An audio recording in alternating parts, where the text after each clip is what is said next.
to 2 power x. Then dy by dx we need to find. See, this is just a combination of chain rule. See, what I am saying is, this is 2 power x, right?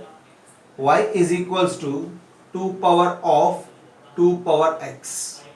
2 power something. Okay? Now, dy by dx is equals to 2 power of something.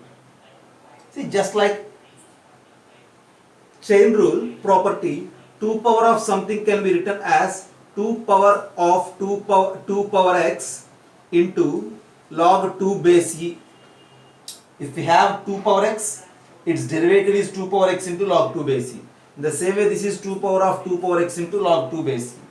Okay? Or otherwise, to give much more clarity, I may take that 2 power x as z. I do that. Just have a look. Y is equals to 2 power of 2 power x. That is equals to, just take y is equals to 2 power z. For z is equals to 2 power x. Okay.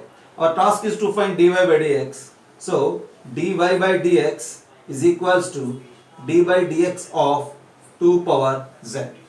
And we know that for 2 power z into log 2 base e into d by dx of z. So this is equals to, replace z with 2 power x now. So 2 power z is 2 power x into log 2 base e into, and what is this d by dx of z, which is d by dx of 2 power x, right? And we know that the derivative of 2 power x is again 2 power x into log 2 base e.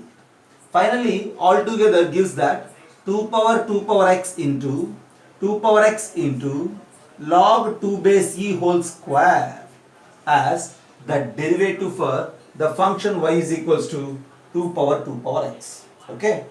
Have a look.